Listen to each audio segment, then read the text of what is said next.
sworn in as representatives for each of the electoral districts, each of the 15 electoral districts. And so we know that the PDP will be swearing in 14, and the PNM has one that they will be swearing in.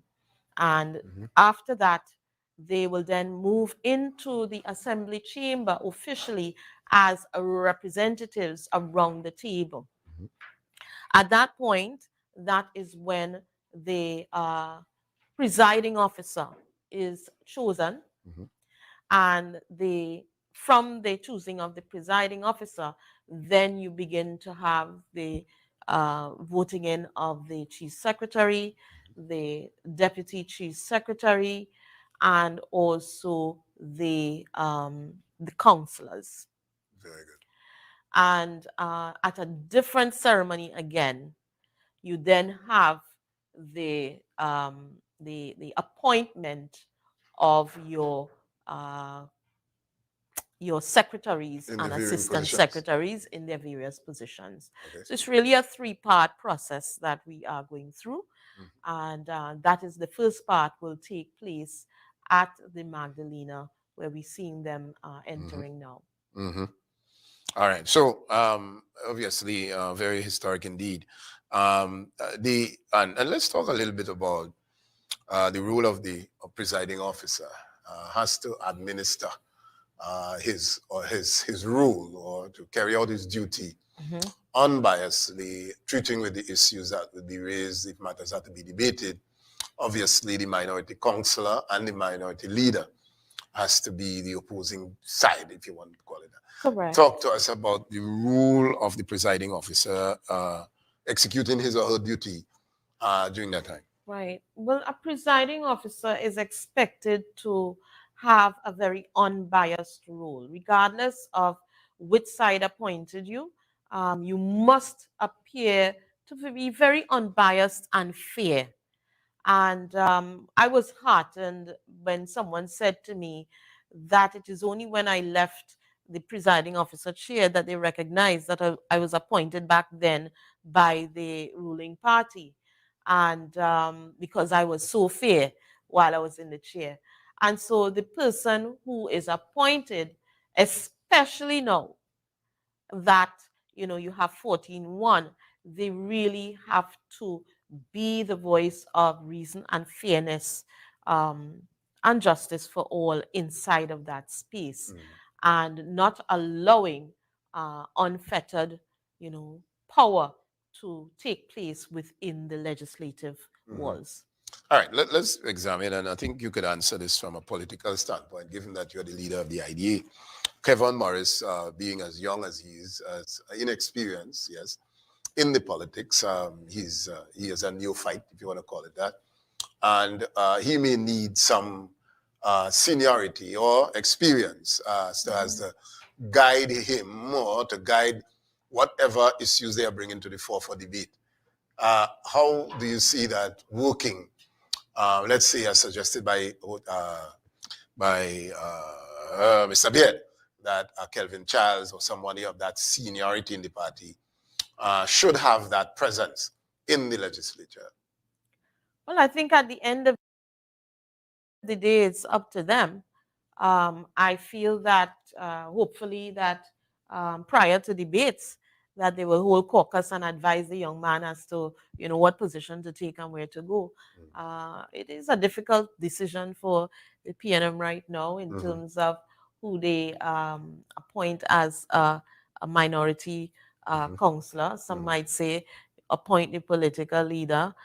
Some may say no, and appoint, I guess Kelvin Charles' name came up as a former chief secretary and former presiding officer.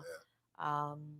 But at the end of the day, they will have to make a decision, and I think very shortly we will know who that person is. All right. So you mentioned the political leader of the PNM, and now you have your own party, so you really don't hold any bones, more or less. Not at all. And so you will call it as you see it now. Yes. Given that the PNM would have lost in this historical landslide, never ever happened before. Are you vindicated, given the relationship that was strained between yourself and the present leader of the party? No, I didn't have any strained relationship, Uh, you know what it, you well, know we I need to know always though. give people their options, and if that didn't work out, I had an opportunity to to go where my spirit led me, Mm. and that is where I went. So I really have no issues, no beef with anyone, and we are just charting our own course Mm-hmm. as the Innovative Democratic Alliance, and providing that option for the people of Tobago Mm-hmm. to know that we will continue to be the watchdogs in this space, regardless of who may be sitting in the house. I think at this point, with 14-1, that they definitely need to have a watchdog in the IDA, preparing to, always champion the causes of the people. All right. So it's now 10:15, and arrival of the newly elected assemblymen are supposed to be taking place now, given the scheduling. And of course, we know how to time, if you want to call it that, the role of the protocol of the office of the president operates. And so basically what we are seeing there now is maybe, well, we saw one person pass, didn't get to recognize who it was, but they should be arriving now and very soon after that. Yeah, so what we're looking at, maybe, yes, I think I recognize not C, if I'm not mistaken. Oh boy, we're getting a little, all right, so yes, that look like Eon Whitey Pollard there. And yes, and so they are arriving, and at 10:30, so we give them enough time. You have the ministers or the arrival of the government ministers and so on. So yes, so that's, and they're doing their security checks and all of that. Is that an Necessary. assemblyman they're doing that Yeah, security check with? that looked like Nazi Samson. But But why would you go to that extent for an assemblyman I am to trying to behave figure like that? exactly. I am, who would put, No, I mean, yeah, yeah, yeah. I, I, You're appalled at that. And who authorized that, basically? I don't Well, maybe know. I it's the mean, office of the president, and that probably is that. I just have to see that, but I guess that, But anyway, all right. So yeah, so the chief justice will arrive at 10:40, mhm, and the arrival of the prime minister will be at 10:45. mhm. The arrival of Her Excellency is at 10:55.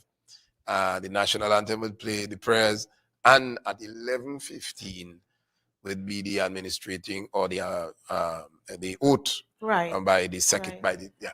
So let's talk a little bit about of course. Let me ask.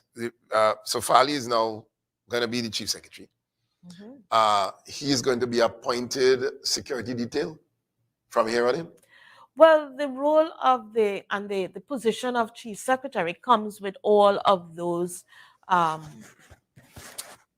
terms and conditions, where your chief secretary does have the security detail, does have an official car, official quarters, all of those activities. So we would expect by the end of the day that he will have access to all of those things, as long as he is the one elected as the chief secretary. All right. So Remember, it's not automatic.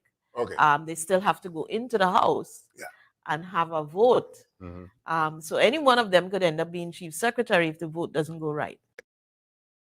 The chief secretary's residence, which is in Lowlands, when does he move into the official residence? I don't have a true picture of that. Sometimes they say, the current chief secretary may have had a week or two to demit office. I am not sure what is the exact time period that they have in terms of demitting the residents. But many times, often, the incoming chief secretary does not move into the residence right away, because there are want to get done, Your own and personality. cleaning, all Yeah. of that, that is important ahead of time, uh, prior to the new chief secretary taking up the residence. Mm-hmm. So I would expect that those activities will go on. I know in the case of Mr. Charles, I think he had it for what, 6 to 9 months, somewhere there, Before he went in. before he went in. All right. So And it varies in terms of time span. all right. So, well, that's it. All right. The role of I want to ask the presiding officer, were you afforded the luxury, should I say, when you were presiding officer, security detail as well? No, the only time that you are afforded, and I don't know if it's security detail versus an escort, Right. is on official functions like the Republic Day activities, the Independence Day activities, and those are really the only times that you are afforded an escort. Okay. Yes. All right. All right. So, exciting times. And of course, they are taking their time in coming in at the Magdalena Grand. And if based on the schedule of the times, well, they're supposed to arrive, all of the elected assemblymen should be seated by 10:20, because in 10 minutes after that, which would be 10:30, the arrival of the government ministers. Yes, yes. And government ministers, we heard Dr. Rowley, of course, the prime minister. Who else as government ministers are supposed to be there? Well, I would assume your Tobago East and your Tobago West representatives. I would assume that, that is the invitation that would have gone out to them. Perhaps your independent senators who are from Tobago may be invited. But it would be interesting to see the guest list as to, how that would unfold. Right. All right. I mean, someone is actually saying to me whether we as participants in the election will be invited. And I said, no, we were not invited, to attend. That is normally what happens. And perhaps, they need to look at that a little bit differently in terms of the, beginning the sort of gelling from the start and having, representatives from the various organizations. Were you expecting this kind of victory for the PDP? Were you expecting that? I think when you were out there on the hustings, people talking, you knew that people were very upset with the PNM. And then the poll that was done, that Henry poll that came out, I think it was a Friday. When I saw it, I shook my head and I said, wrong move. Because clearly that poll was not listening to the people. Right. You cannot tell me that the Friday before election, you have a poll that says the PNM is in front of the PDP. And that poll, I think, is the one that drove people to come out and say, okay, is that the case? So let's make sure and get it done once and for all. All right. You're not listening all along, no problem. We'll get it done once and for all. All right. So now that and the people would have responded, the campaign. Let's go into. You run a very clean campaign. I could call you attacking or demonizing anybody. You stuck with the issues and you focused on that. Absolutely. Contrary to the PNM, obviously demonizing Watson and trying to make him this bad. It happened on both sides. On both sides. Right. Yeah, it happened on both sides. When you look at that, what do you say to yourself? That's not your style. That's not how you're going to go about campaigning. And clearly, it was shown by the way you handled and managed your campaign team. Given what they did, was that a good thing, really? Well, it's politics that descended further into what people would term gutter politics. And it was amazing across the board how many people from Tobago were not pleased with the level of politics that was happening. People expressed deep concerns with the type of politics taking place. the utterances on the political platforms. And I think in future, people are not going to be Tolerating that. tolerating All that. right, let me ask you. There's a difference between calling someone out on the policies and what Right. they've done Then versus the attack. bacchanal Yeah. attacks Yes. and what got into personal attacks, mudslinging, backbiting. Yeah. Yeah. All right. You've been in the belly of the PNM for many years. They said it's a party you can't underestimate. They will sacrifice losing an election and reform and come back stronger than before. Do you get the impression that that is going to happen in this new dispensation? Well, I don't know. I don't think it was a sacrifice, What do you think it The was then? amount of money that was spent across this island by the ruling party in preparation for this election, that was not a sacrifice. A sacrifice meant that they put out the candidates and they just knew they were going to lose and they didn't really put in much. They would lose. But they spent a lot of money across the island in an attempt to hold on to power. So I don't think it was a sacrifice. All right, do you see them coming back, going back into that whole concept of the PNM, the Balizi, the plant, that symbolizes the significance of a strong party. They are tapia-rooted plant, not fibrous-rooted, and they. But we have to take it in. We have to put it in the context of a Tobago landscape. Yeah. Okay. And in a Tobago landscape where every 20 years a party changes hands, you would say that the lifespan of the Balizi in Tobago is 20 years to regenerate. Okay. Yes. So given the symbolic nature of it, it stays with the cycle of the Balizi regenerating, as you said. Every 20 years. That's how it works. Well, no, in the Tobago context, Yeah. you have to look at the history of political parties and the history of politics in Tobago. Yeah. The history of politics in Tobago speaks to the fact that every 20 years, you then have a change. Yeah. Yes? Okay. So we could say that it's going to take 20 years for the Balizi to grow back and to become strong enough in the Tobago space to be able to win back the hearts of the people of Tobago. I think, the end of their reign became so bitter in the mouths of people that it would take some time to erase those feelings and be able to even get into people's hearts again. Very good. So it's about 20 years. All right. So we are looking at more of the candidates coming in. I can recognize Orisha Hackett. Before that, there was Pastor Baines and his wife. I'm not recognizing who this guy is. That looks like Mr. Joe Field. I'm not sure. But anyway, and I'm asking, and we both are concerned as to what this type of security check is about.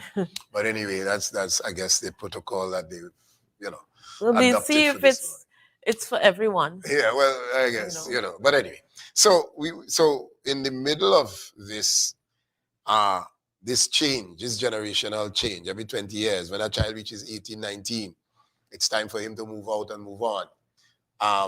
20 years has passed in the unbroken PNM leadership in the Tobago space. Has it worked in any way? You have been there.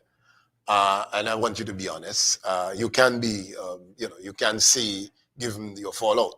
But has the party really did anything that you can recall that was significant for the development and growth of the Tobagonian and Tobago in general? Well, of course. I mean, they put up a lot of buildings. There were buildings put up across the island. And, unfortunately, though, whilst they were beautiful buildings, modern buildings, buildings don't represent the development of a people. Yeah. And, I said throughout the campaign that they focused on the landscape and neglected the mindscape. Yes. And it's time to focus on the mindscape more than the landscape. I like that. That's a philosophy that I'm going to adopt. Yeah. let's talk that. So the individual, the Tobagonian, has much more to offer only if we invest in the individuals or the human resource. I'm Correct. putting it differently. Yes, What and do I we need to do? Yeah. said, people would say, but I've traveled and the other islands look so beautiful, and I said, that's not government development. That's people development. That's private sector development. And so when you invest in your people, you invest in the mindscape and your people, the people then grow and they now become the main developers of your island and the beautification of your island. Mm. Of course, there are a few buildings that we should be involved in, but basically the people through your private sector become the drivers of All right, so development. let's talk a little bit about that. And of course, as I said, Zorisha Hackett, and this guy, he looks like the guy George, Niall George. Yeah. All right, but let me just ask you that quickly. As now, Niall George is the first time he's been, offered himself Mm-hmm. as a candidate, Mm-hmm. and would have beaten a veteran in the politics. Yeah. This Yeah. pure and simple. This was pure and simple. That is what this election was about. All right. So you hear people say that people fed up at the PNM. Is it a case of that? But yes, that is what the results showed. We heard it as a rumor, but the results confirmed that the people wanted to get rid of the PNM so badly. That is what the results showed. Do you see this ripple effect lasting for the general election 2025? Now, that is really a tricky one right now. Why? Because you would have to see how the current administration goes through their first year to begin to gauge what may happen, down the road. And remember, in 2025, you not only have general election, you also have an upcoming THA election. All right. Well, and let's bring that in the equation. All right. And let me bring you, the IDA first. And I'm coming to that. The role of the IDA has to spend the time to get acquainted with the population. We only discovered your presence in this election, and it was not enough time for people to get acquainted. Yeah. So what would be your... But it was important for us to get it, to establish ourselves. Right. Yes, because people have this mentality that if you don't lose, you don't have a skin in the game and you're not ready. Right. So it was important for us to enter at this time. Very good. Yes. So you have 4 years now to build capacity and to build, to build across the board. So let's talk after the inauguration of this new set. Where is the IDA going after that?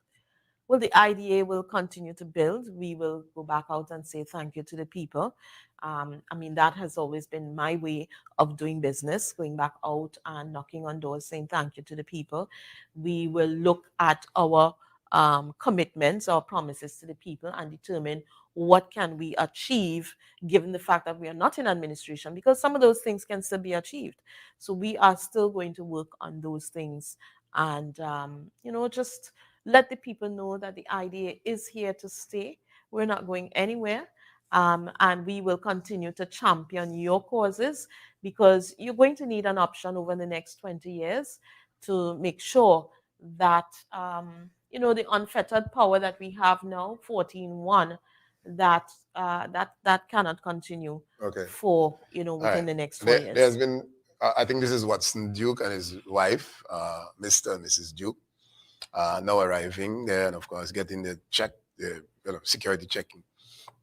And so that's him and his wife, and they are making their way into the ballroom, as it were. And from what we're seeing there are others lurking in the distance there, and we'll get to find out who they are. But there seems to be no hurry, given that it's now 10:33. So we are waiting that. All right. So there has been this conversation, Madam Leader of the IDA, that your best option was to join the PDP. Was there any conversation?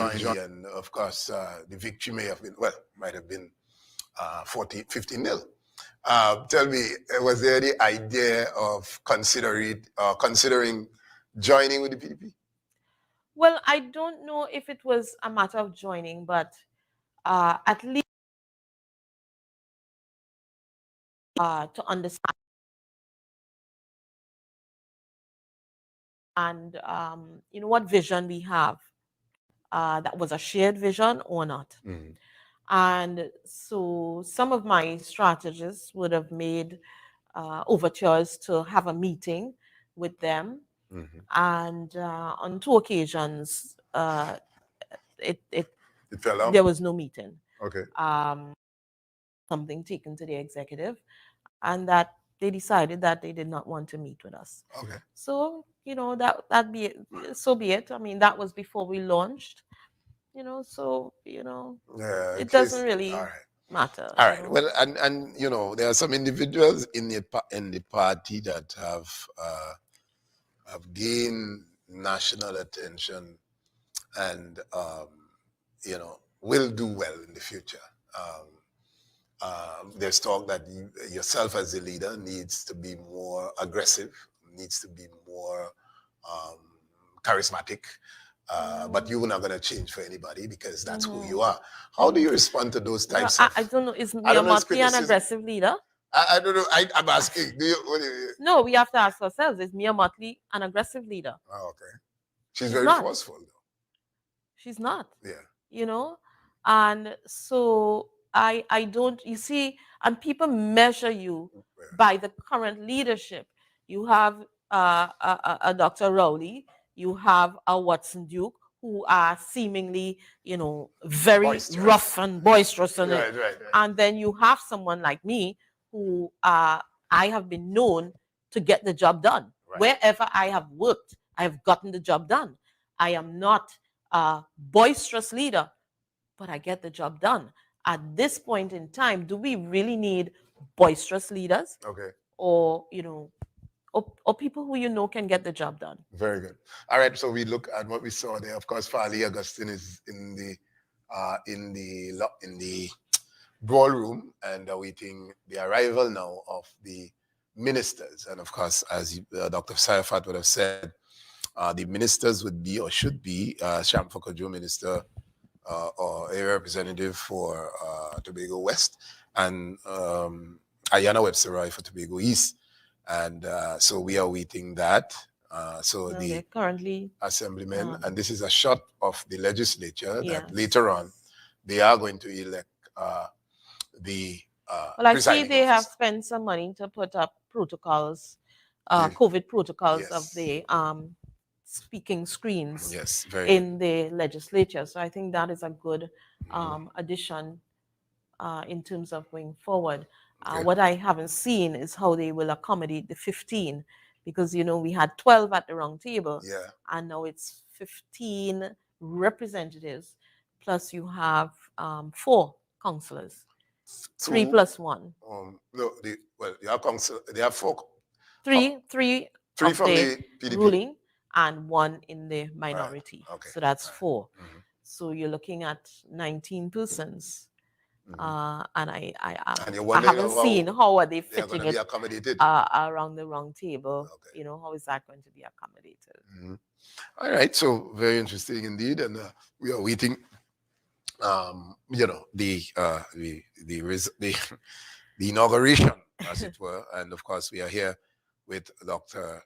Denise Soya-Fatanga. She is the former presiding officer and, of course, the leader of the IDA, and she would have shared with us some intimate information, I should say, with that whole question of the relationship or the attempt to have an accommodation with the PDP. Yeah, but I also want to go back to the fact that, when you talk about leadership styles, because, the other two were going at it with the whole type of backbiting, bacchanal politics. And because I'm not prepared to go down that road, and I don't think we need to go down that road, is that the yardstick I'm being measured by because I don't have bacchanal on the Yeah, that's a platform. And bacchanal, man. if that is the case, then Yeah, I mean yeah, I'm yeah, not yeah, going to shift for that. yeah. I think we are more than that as a people. I think we are worth more than that. And if you have clear plans and policies, and solutions, then you don't have to get into the bacchanal type of politics. Yeah. And don't get me wrong, that does not mean that you would not point out the poor policy decisions going forward of any administration. And I continue to maintain the beaches that are closed Needs to be open. need to be All right. open. One of the commendations you got is that you were so strong a female to have navigated your way through the passing of your mother in the middle of an election. Yeah. You did say that your husband's mother, was it? Yes. And he had to leave, and you were more or less Yes. alone. Your daughter had to leave, and you had to Yeah. battle this on your own. And Yeah. I I still must say, remember the I day must, after I went to see her on Diwali and realized that she was quite, out of breath. was it COVID? No, it wasn't COVID, and she refused to go to the hospital. So the next day I called again and I said, Mom, please allow me. And I took her in and they kept her, and so for a week I had to be up and down in the hospital with her because there was no one else around. And then when they returned, I had some help, and then a week and a half later she Yeah, succumbed. but you were Yeah. able to deal with that and still continue to campaign. Yes, I had to find the capacity to step up even further. And that is what I did. And in some regards, she would have told me, because there were nights that a day she'd say, Dee, don't come and see me today. I know you have plenty things to do. Are you all right? Are you all right? They're taking good care of me. Yeah, So I know that she would not have wanted me to just crumble up and not go forward with this. She would have wanted me to finish the race. She said, you started, you would need to finish and finish strong. very good. And you And that said is what we did. she meant a lot to you in your growing years and development and so on. Absolutely. And you spoke about the role she played in your life. And just to acknowledge that part of your bringing into who you are today. And of course, we all know the young Ideal Bookstore. Yes. And of course, was it Dove Drugs? Is it Dove or No, Ross? Soy's Pharmacy. Soy's. And that was by Leacock Building, was it? On the batter. On the batter. We started on the batter. Right, good. Yes. Right. So, Right anyway, there. so I ain't talking long. Right. But yeah, so we know of that. And then they went to the mall. And then they actually had one at the Canby Junction. Right. So. And we remember the two Redskin girls, yourself and your sister. Yes, going to well, Bishops. Two girls, one fat, one thin. Yes. And you were the fat one, was it? I was the fat one. Well, so the thing is, right? So the community service oriented family, because that's what it was. Yeah. Once you're providing that kind of service, and the two girls had to wait until they close up the shop to go home in your uniform. Yeah. We remember, for those of us who know, remembers that. Yeah. Now, given that, do you think that there is, when you knock on doors, is people remind you of that? Do they say to you, your mother did this for me, or your father did this for me? I remember when all was children, or the bookstore by Ideal, I didn't have the money, and your grandfather gave me. Tell us about that kind of background. And I think that is perhaps what helped me through to the end, because you got the stories from across the island of persons they assisted from childhood, lives they saved, and for me, that is what gave me the strength to continue. The stories people would tell me. I mean, I've had two stories where one person messaged me on Facebook to say, I was having surgery and your mother was in the other bed and she was counseling me, while we were in there. Somebody else called and said, well, I didn't even know your mother was in the hospital because she was on the phone campaigning for you. And I think it's those stories that gave me the strength to continue and to finish. And, people ask me, well, am I disappointed with the results? And I, coming from having the political experience that I've had throughout the years, Mm-hmm. I knew that the results was not about the idea, Yeah. whether people liked the idea or didn't like the idea, Mm-hmm. whether people liked the PDP or didn't like the PDP. Mm-hmm. That these results were about people deciding that they no longer want the PNM. Wow. That All is right. what these results were about. All right. So we are looking at all the area representatives of the PDP is seated in the ballroom. And of course, we are waiting the arrival of the ministers and then the arrival of the chief. Let me get it right. Yes, the arrival of the assemblymen are there, arrival of the government ministers, and we are expecting, as was said by Dr. Soyafat, Shamfa Kaju, and of course, Ayana Webster. I don't expect any other. Well, let's hope. Well, we're looking forward to see who else. And then we have the arrival of the Chief Justice, Mr. Ivor Archie. After him will be the arrival of the Prime Minister, Dr. Keith Christopher Rowley. And then, of course, the arrival of Her Excellency, who will administer the oath of office to oh boy, I just touched the wrong thing there. But anyway, and so we'll get to that. And of course, while we are gonna do, guys, I'm waiting on you, and we need to rest our chops a little bit and come back. Yes, all right. So guys, all right. So we are waiting on. I'm not. Nobody's talking to me. Meanwhile, all right. So and of course we see Farley Augustine there, um, the youngest chief secretary. Yeah, well, not the youngest. Yes. No, I think isn't Ansel was younger than he was. No? Okay. All right. All right. So we just got information that Ayana Webster Roy did not get an invitation, so she's not going to be there. And so at this But point in time, who decides on invitations? I don't have a clue.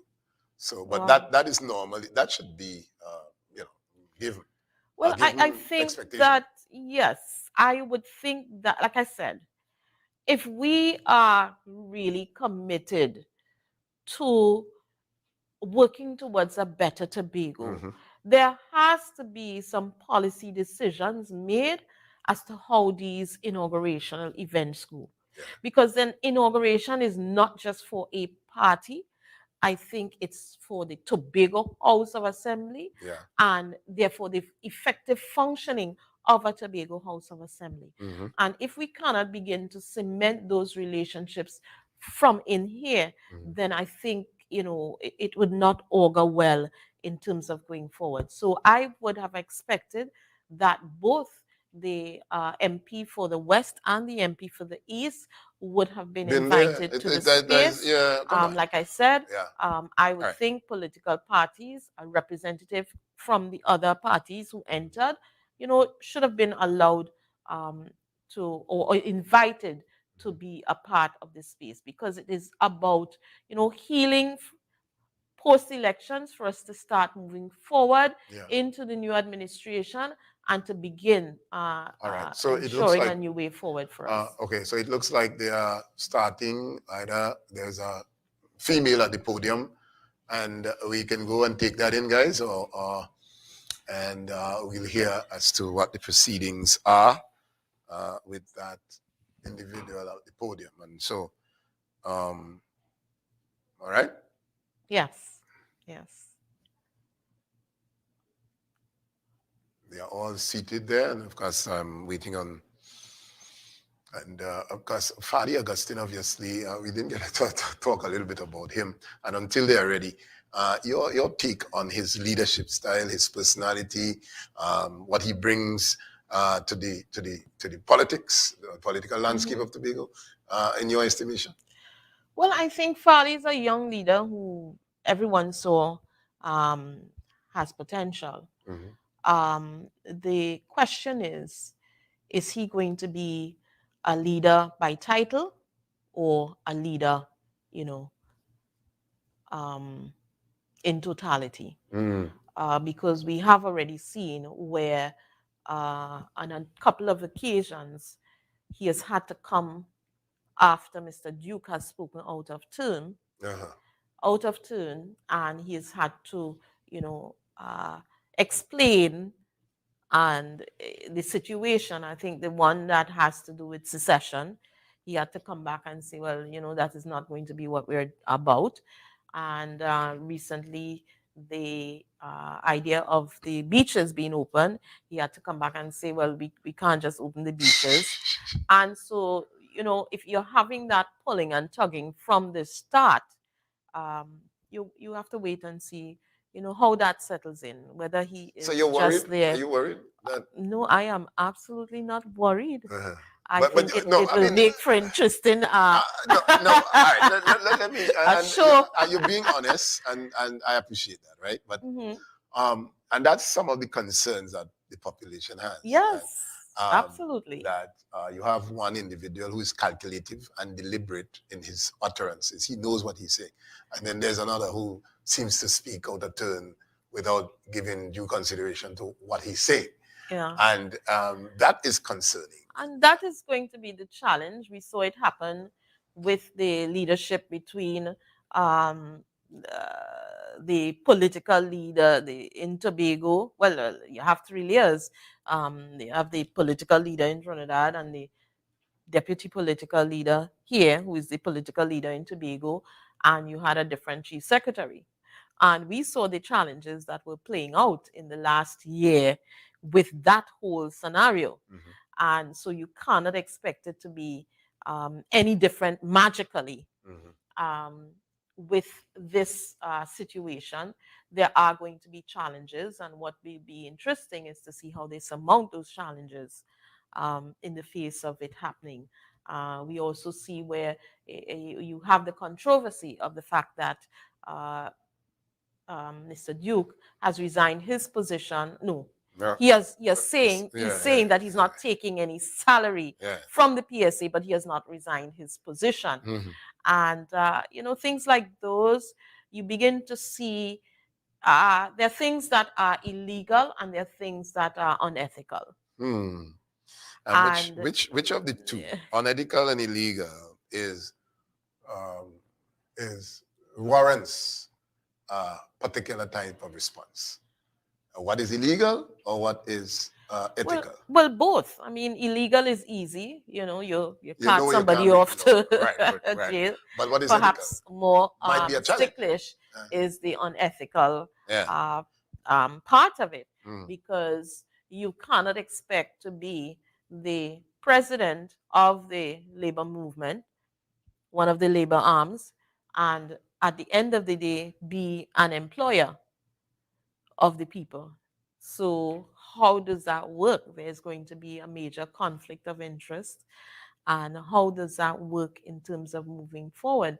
I saw a recent post in terms of the constitution of the PSA that would indicate that maybe he cannot be allowed to do that because the title comes automatically with salary and perks, Yeah. and therefore you cannot just separate the two.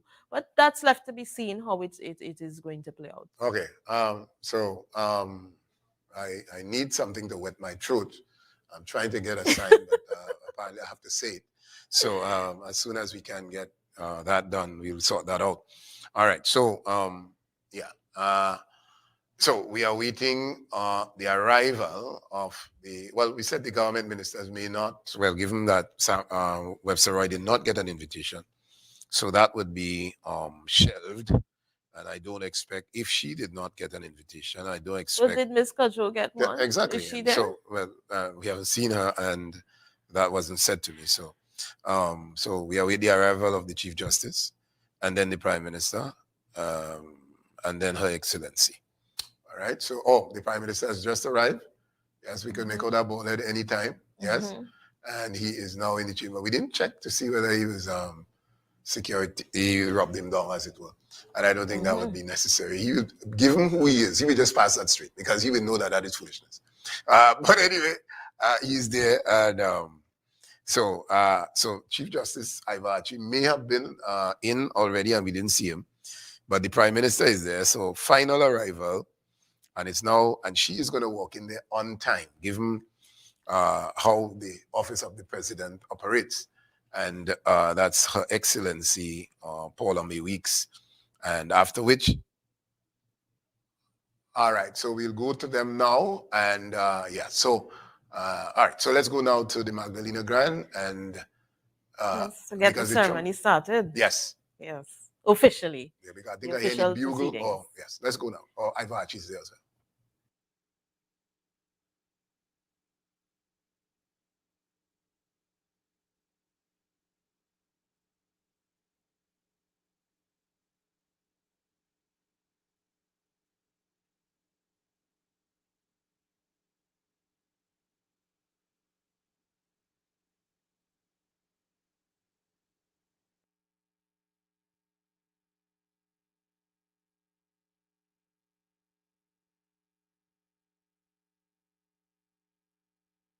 Commander-in-Chief of the Armed Forces.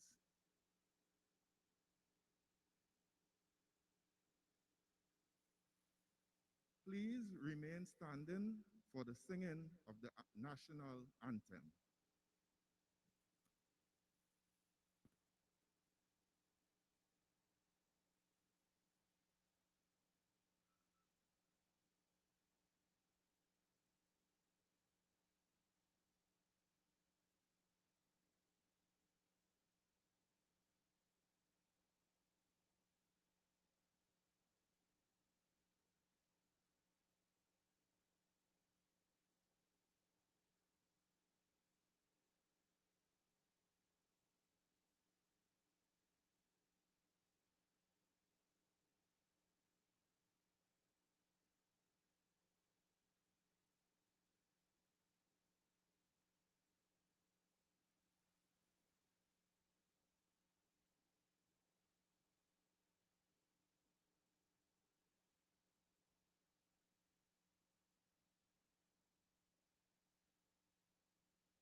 I now invite Dr. Ellis Boris of the Interreligious Organization to offer prayer.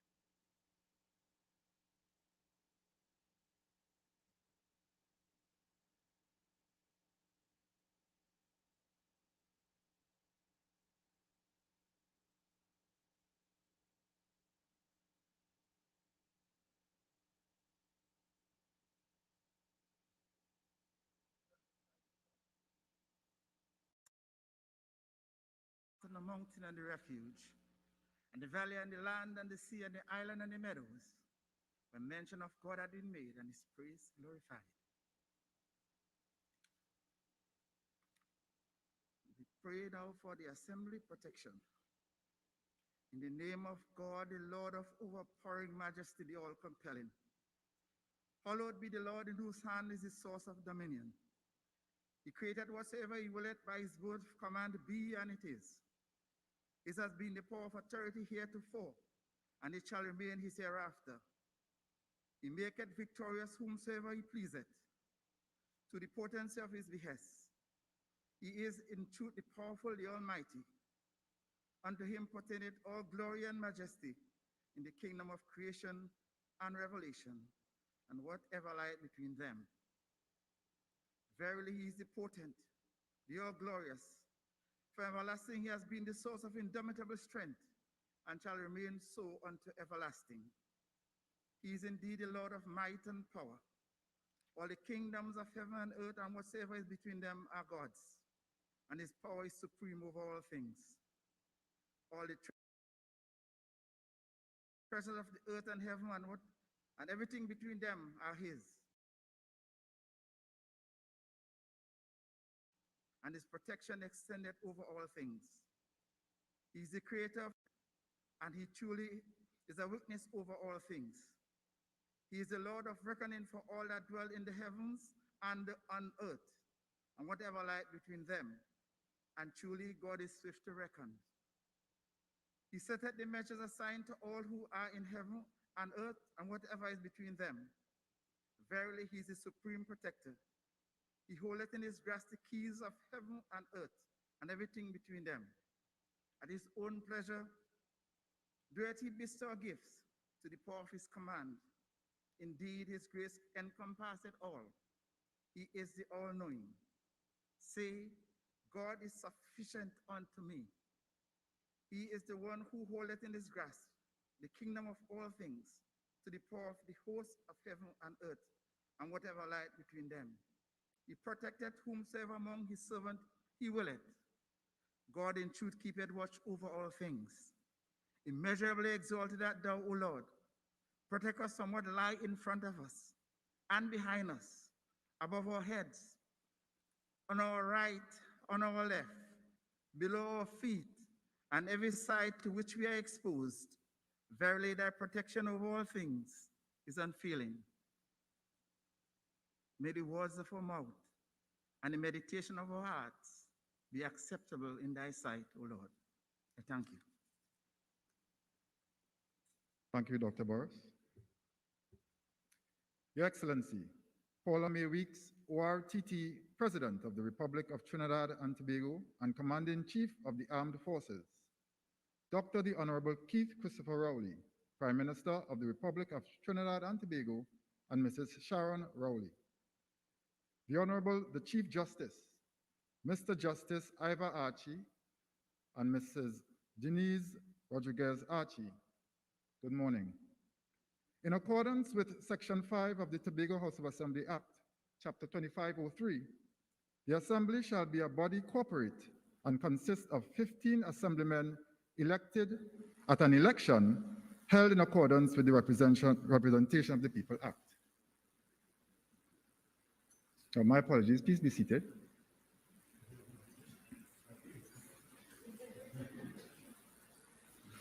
Section 6 provides that the President shall administer to the Assemblymen at a meeting held for the purpose of this section no later than 3 hours, as soon thereafter as the President may consider practicable the oath of office. Therefore, I now invite the elected members in alphabetical order who will form the Tobago House of Assembly to take their oaths of office before Her Excellency Paula May Weeks, ORTT, President of the Republic of Trinidad and Tobago. We are here to administer the oath of office to 15 assemblymen who have been elected to the Tobago House of Assembly. Assemblymen being sworn are kindly asked to raise their right hand and take the oath. Mr. Farley Augustine, the representative of the electoral district of Palatuvia-Lansome Speyside, was involved in journalism as an opinion editorial writer for the now defunct Tobago News and a regular talk show host for Tobago Channel 5. Mr. Augustine has also been an educator, teaching for 7 years. He is the holder of tertiary level education certification in linguistics and international relations. I now invite Mr. Farley Augustine to be sworn in. Mr. Augustine, sir.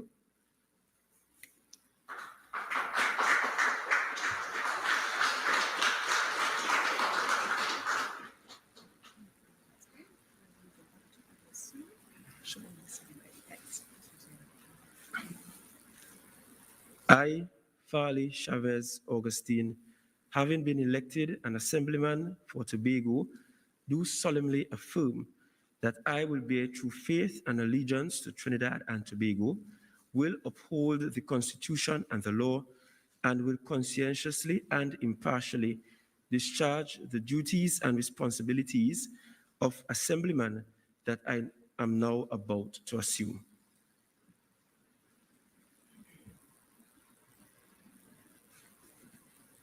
Thank you, sir. You're invited to return to your seat. Dr. Faith B. Israel, the representative of the electoral district of Belgarden Glamorgan, is a life skills facilitator and writes a weekly health and wellness column for the Newsday Tobago. She has lectured at various tertiary level education institutions in the areas of environmental health, occupational safety and health, psychology, and public health. Dr. Israel founded the Imani Bet Nazat Foundation, a non-governmental organization that living with HIV.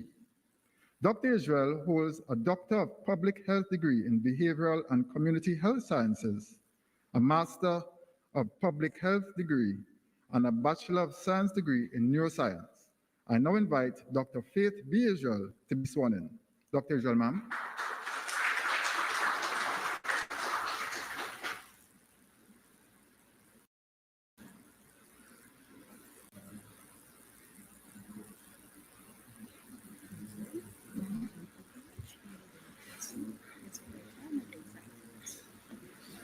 I, Faith B. Israel, having been elected an Assemblyman for Tobago, do solemnly affirm that I will bear true faith and allegiance to Trinidad and Tobago, will uphold the Constitution and the law, and will conscientiously and impartially discharge the duties and responsibilities of Assemblyman that I am now about to assume.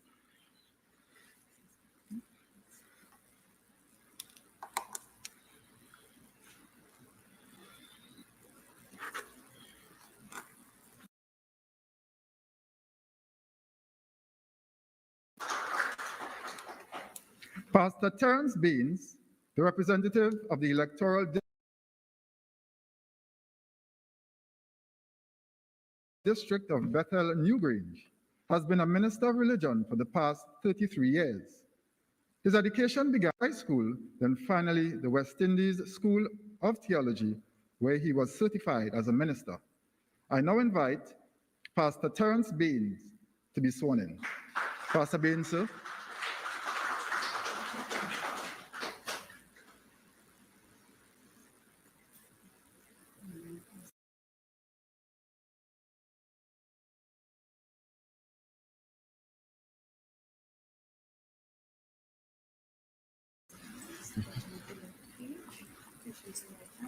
Been elected an Assemblyman for Tobago, do solemnly swear that I will bear true faith and allegiance to Trinidad and Tobago, will uphold the Constitution and the law, and will conscientiously and impartially discharge the duties and responsibilities of Assemblyman that I am.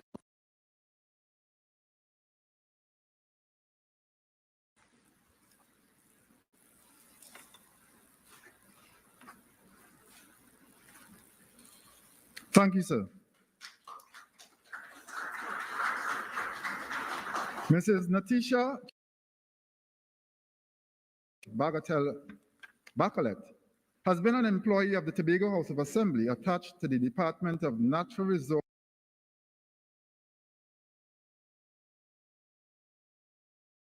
and Forestry for 17 years. She's also attached to the Education Unit, where she has worked with used for the advancement of the department's mandate. Mrs. Charles Panton holds a master's degree in public health and a Bachelor of Science degree in ecological sciences forestry. I now invite Mrs. Natisha Charles Panton to be sworn in. Mrs. Panton, ma'am.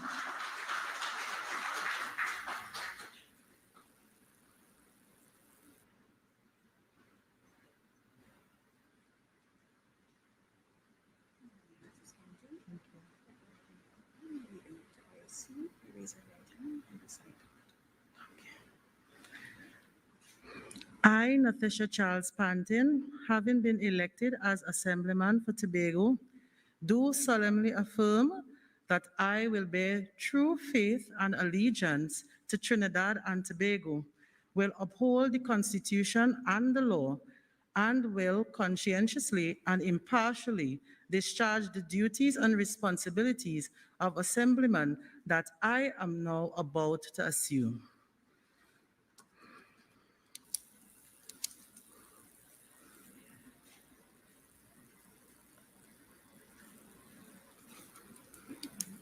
Okay. Thank you, ma'am. Mr. Wayne Clark, the representative of the electoral district of Lambo Lowlands, distinguished himself as a champion footballer. On his retirement as a football player, he pursued coaching roles which involved coaching the youth. Mr. Clark's passion for working with children inspired him to found both the Lambo Youth Foundation and the Tobago Early Childhood Games. Mr. Clark is the holder of a C-class coaching license from CONCACAF. I now invite Mr. Wayne Clark to be sworn in. Mr. Clark, sir.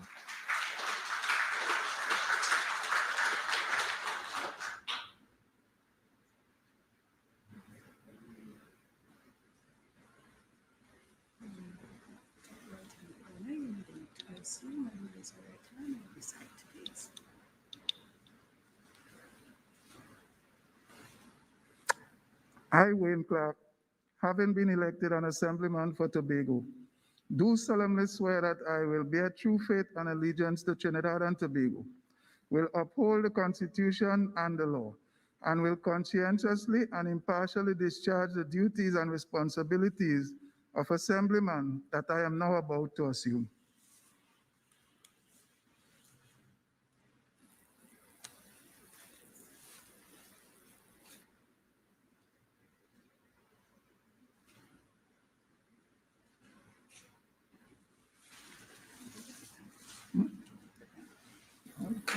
Thank you, sir. Mr. Sonny Craig, the representative of the electoral district of Boku Mount Pleasant, has a vast number of experiences. He spent 13 years employed at the Telecommunications Services of Trinidad and Tobago, and also enrolled as a lifesaver in the Tobago, where he served for 2 years. Thereafter, he moved on to becoming a successful entrepreneur. He has been involved in the performing arts for most of his life and is an active member of the Seventh-day Adventist Church. I now invite Mr. Sonny Craig to be sworn in. Mr. Craig, sir.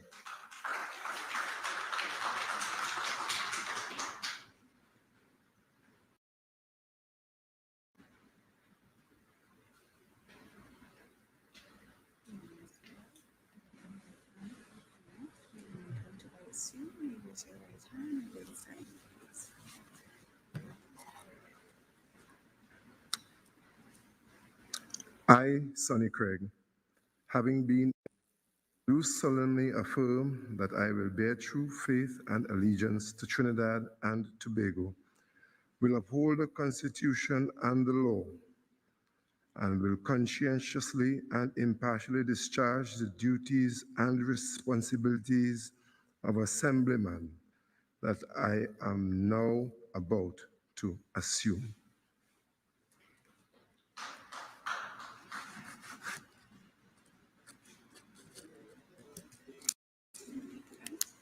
Thank you, sir.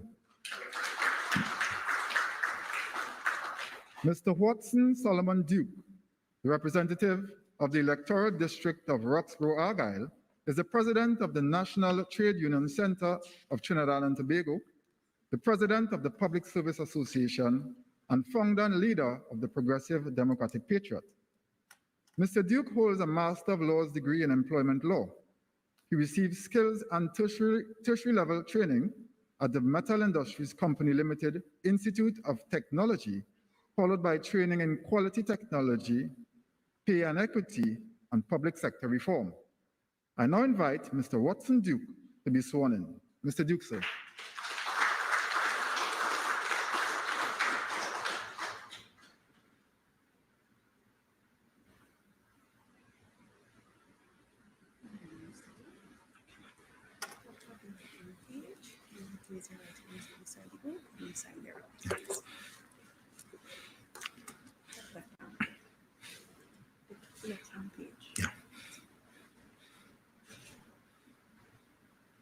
I, Watson Solomon Duke, have. Okay, wait.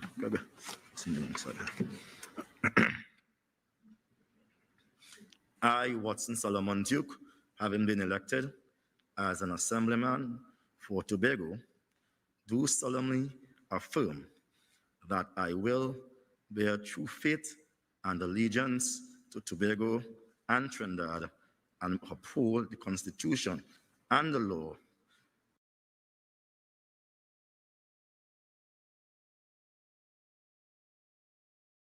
and responsibilities of the assemblyman that I am now about to assume.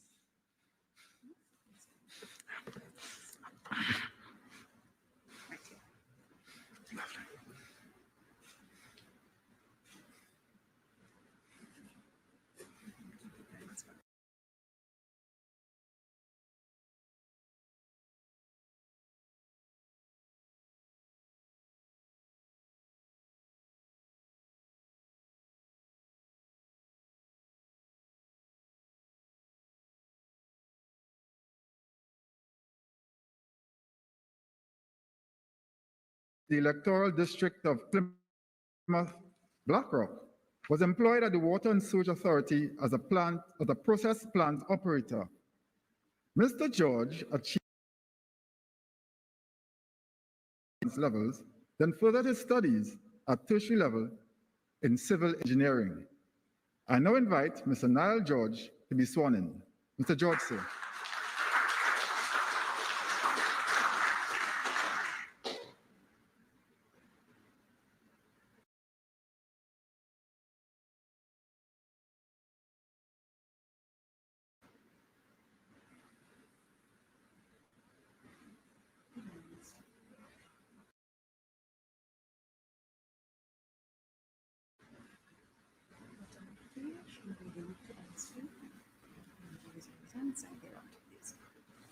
I, Niall George, having been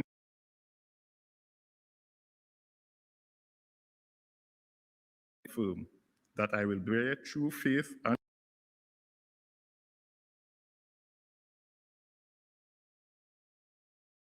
allegiance to Trinidad and Tobago, will uphold the Constitution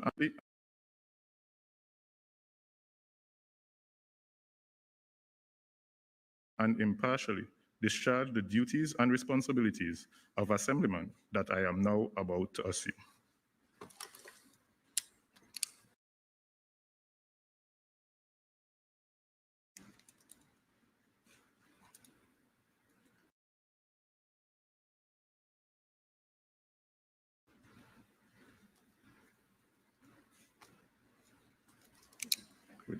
Thank you, sir.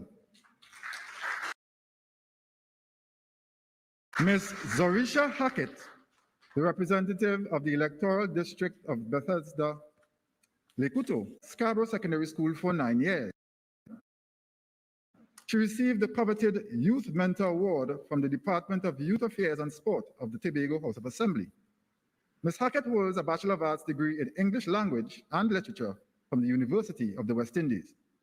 She is currently pursuing postgraduate studies in the field of political science. I now invite Ms. Zorisha Hackett to be sworn in. Ms. Hackett, ma'am.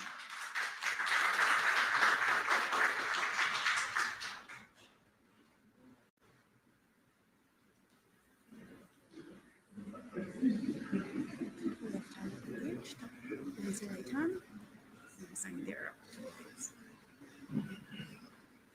I, Zorisha Amina Hackett, having been elected an assemblyman for Tobago,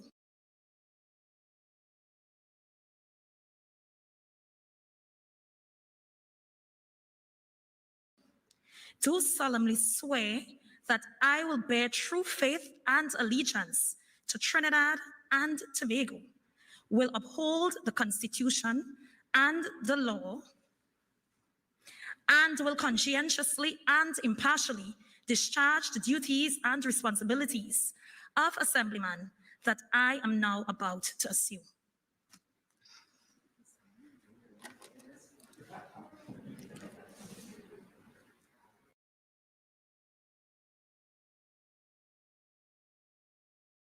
public and private sectors of Trinidad.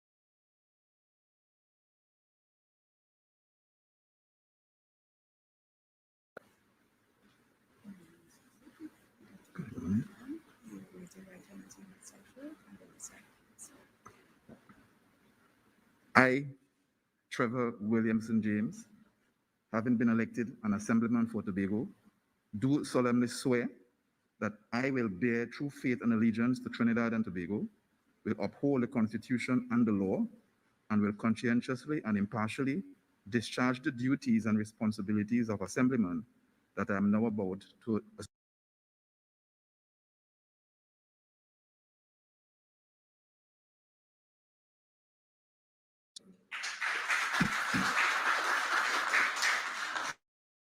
Mr. Kelvin Morris, the representative of the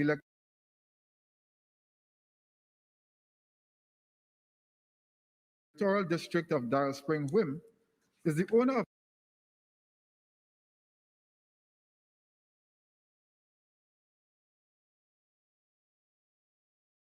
Hampson Enterprises and Investments, and a public affairs officer in the Division of Health, Wellness, and Family Development. He possesses a wide range of experiences in the public sector and has served as director on various boards. I now invite Mr. Kelvin Morris to be sworn in. Mr. Morris, sir.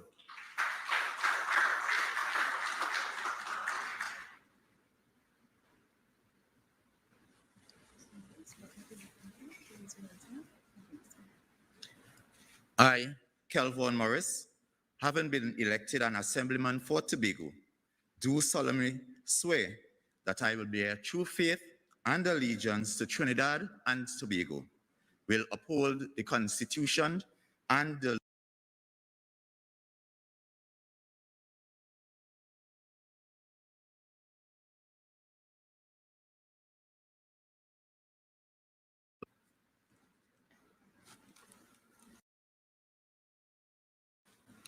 Thank you, sir. Ms. Megan Morrison, the representative of the electoral district of Mount St. George Goodwood, is a managing director of a small contracting company and is one of the most accomplished chaperones of queens in Tobago. Ms. Morrison has been employed at the Tobago House of Assembly for the past 20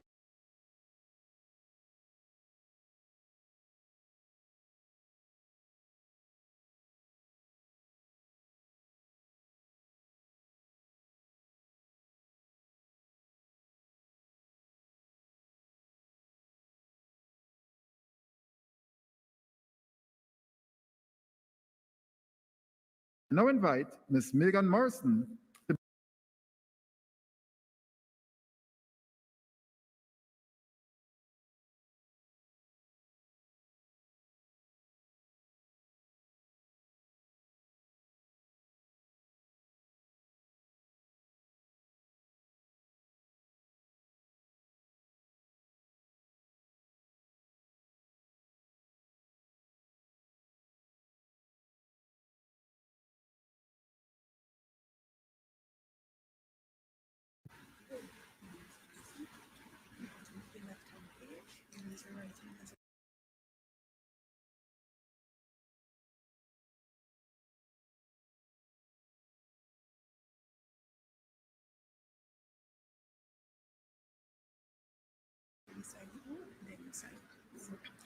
I, Megan Morrison, having been elected an Assemblyman for Tobago, do solemnly swear that I will bear true faith and allegiance to Trinidad and Tobago, will uphold the Constitution and the law, and will conscientiously and impartially discharge the duties and responsibilities of Assemblyman that I am now about to assume.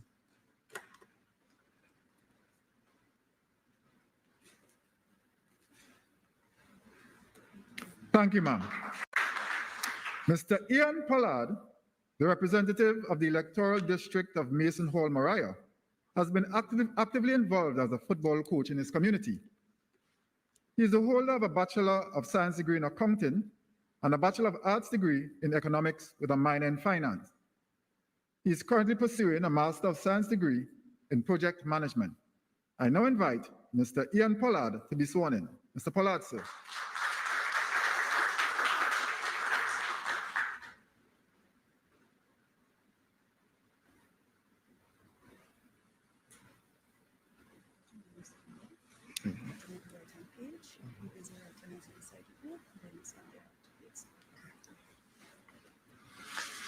I, Ian Pollard, Thank you, sir.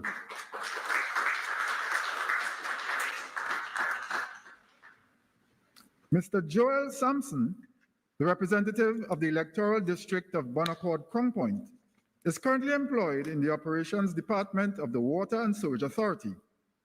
He is the president of the National Union of Government and Federated Workers at his workplace, a position he has held for the last 9 years. In 2016, he represented the union at the Caribbean Public Service Conference. Mr. Sampson holds a craftsman certificate in pipelaying and a certificate in supervisory management.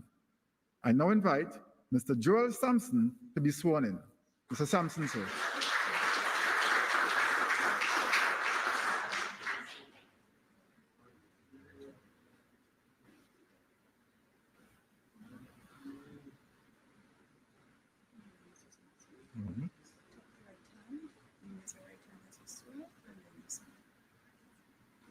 I, Joel Sampson, having been elected an assemblyman for Tobago, do solemnly affirm that I will bear true faith and allegiance to Trinidad and Tobago, will uphold the Constitution and the law, and will conscientiously and impartially discharge the duties and responsibilities of assemblyman that I am now about to assume.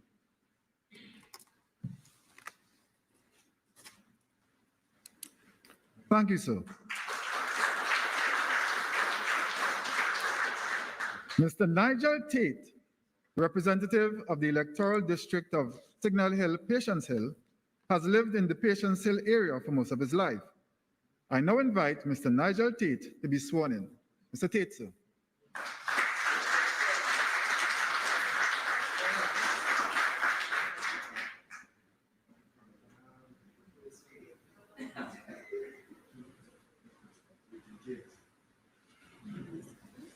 Good evening. I, Nigel Tate, having been elected an assemblyman for Tobago, do solemnly swear that I will bear true faith and allegiance to Trinidad and Tobago, will uphold the Constitution and the law, and will conscientiously and impartially discharge the duties and responsibilities of assemblyman that I am now about to assume.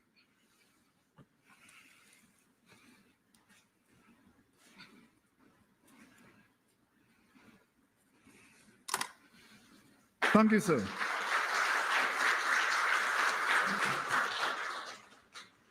Her Excellency Paula May Weeks, ORTT, President of the Republic of Trinidad and Tobago and Commander-in-Chief of the Armed Forces, will now witness the oath. Your Excellency.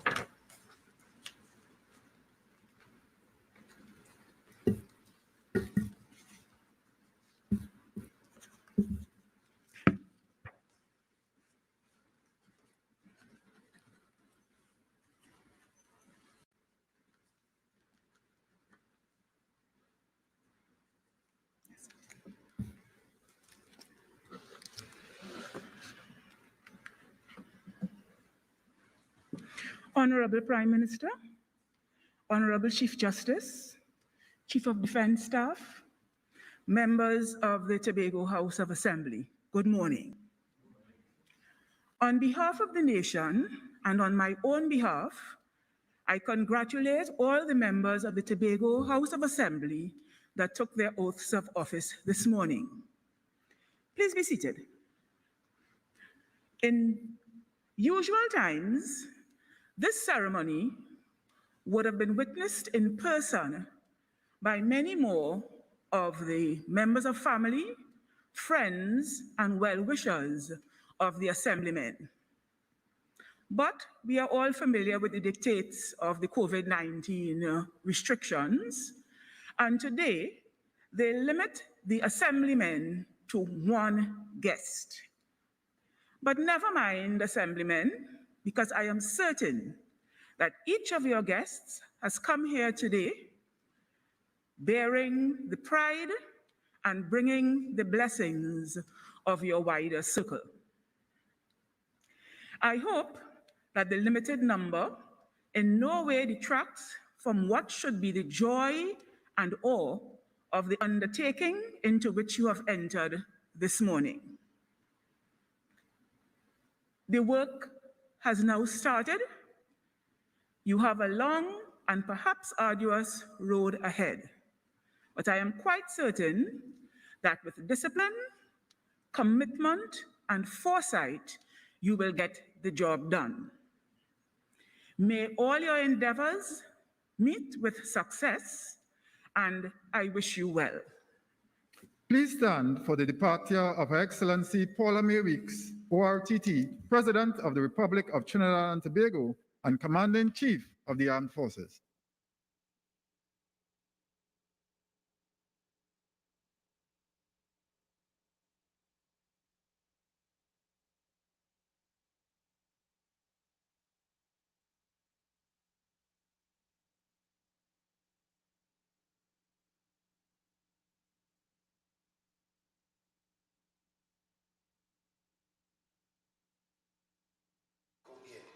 All right, so we're back.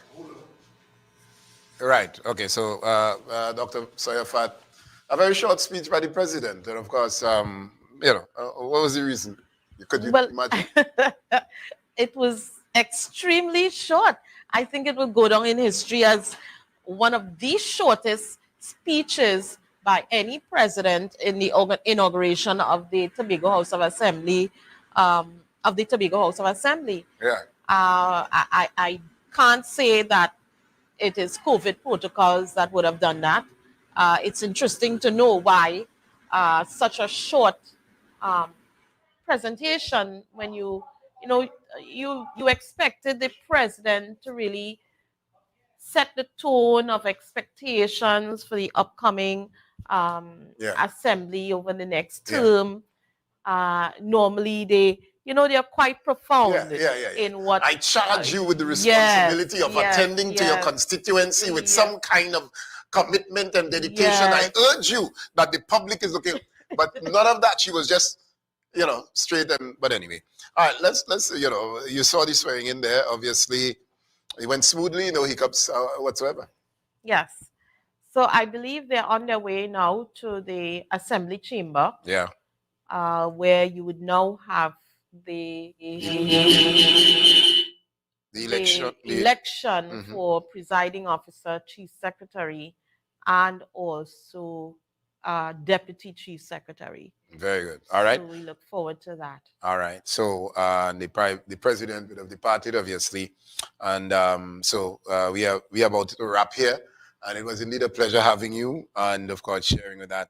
So at 1 o'clock, assemblymen arrive at the chamber, and of course the meeting of the assembly, being in the chair of the clerk, and of course the assembly, and the safety briefing, national anthem prayer, and so on. And so they go into all of that. Yeah. All right. So in closing, what would you want to say to the new installed? Well, again, we congratulate everyone on their role that they have been elected to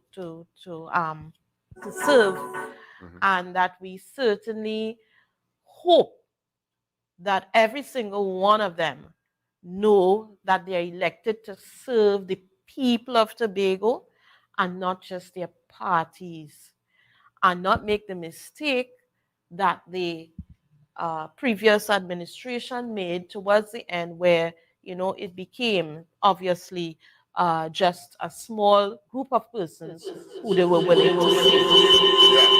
All right. All right, so we're going to wrap. I want to thank you very much. And, all right. So we're out of here. We want to thank you all for viewing, and we'll chat again. See you then. Thank you.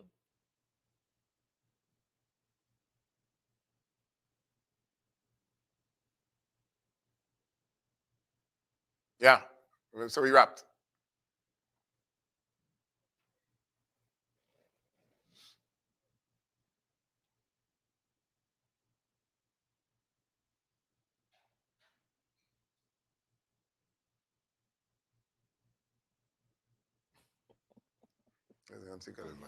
Are we off?